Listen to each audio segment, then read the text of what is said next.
Hey guys, I want to talk to you today about something that I had seen on Facebook. It's a guy named Mr. JJ had posted a video about how he had attended a sporting event and was sitting amongst the parents, and this was a kid's sporting event, and they were talking to, the parents were talking amongst one another, and the one parent was extremely proud that their daughter was being awarded her black belt in Taekwondo,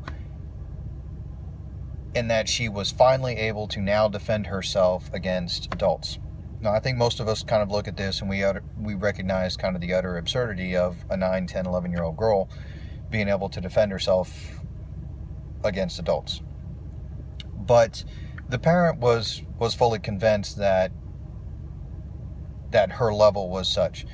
So Mr. JJ, being a Brazilian Jiu-Jitsu guy, was inquiring more about it. You know, what is it that she does? How does she train? So on and so forth. How long has she trained? And basically, long story short, it comes to light that the girl doesn't do any competitions. She doesn't spar with anybody. She simply likes to memorize forms and katas and break boards. And for you guys who are not real familiar, forms and katas are essentially a memorized set of techniques. So basically, you teach somebody how to do a jab or in a cross and maybe a front kick or round kick or whatever. And then what they do is they take those particular techniques and they string them together in a pattern. So I'll start off throwing a jab followed by a right cross, turn 90 degrees to the right, throw a front kick followed by a round kick. And basically it's just stringing 20 different moves together in a memorized preset pattern, and then you're graded on how well you did those techniques and whether or not you did those techniques in order.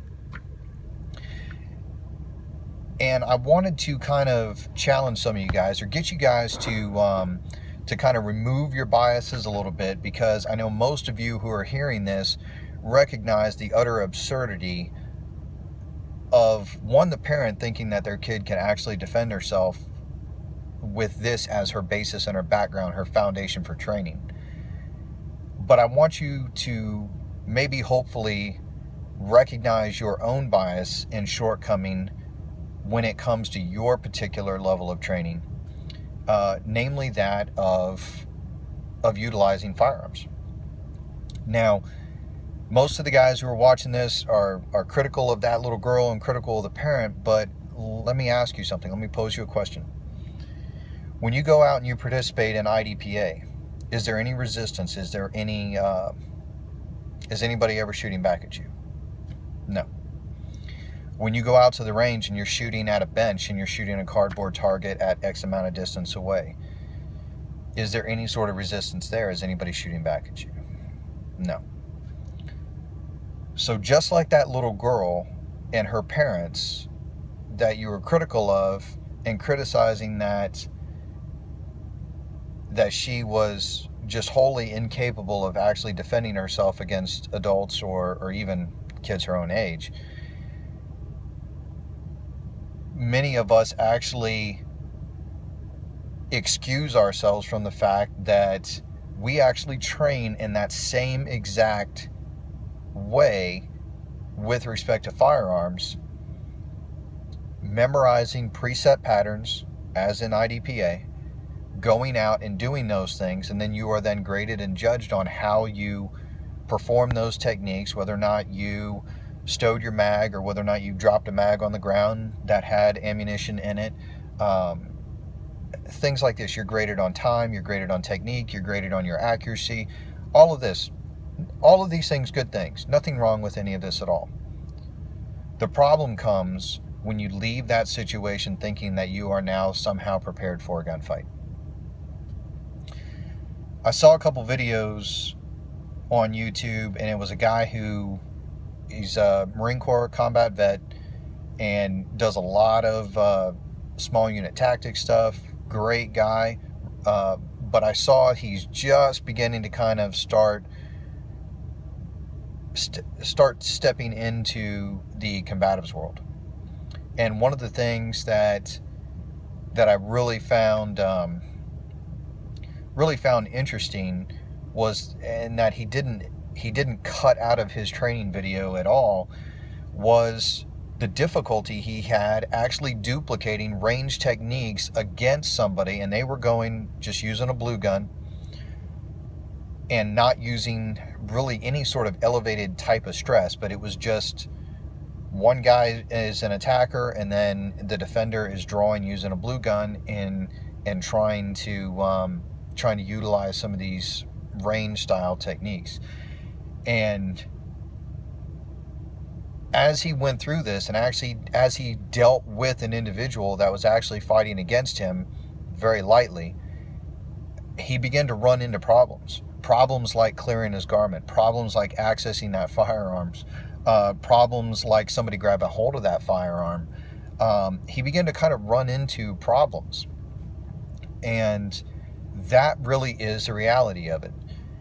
This is an individual who has time out there doing these things, has even taught guys how to do these things on a range, and is just now starting to branch into actually utilizing some force on force and testing some of these theories in that environment. And he's quickly realizing that it all starts falling apart when all of a sudden guys actually start fighting back with you. When guys start punching you in the face, your two-handed, clear and draw method quickly, goes to pot. And I wanted to kind of pose a question, because I know many of us are critical of those parents and of that little girl who are breaking boards and practicing katas and thinking that has somehow prepared them for a physical altercation.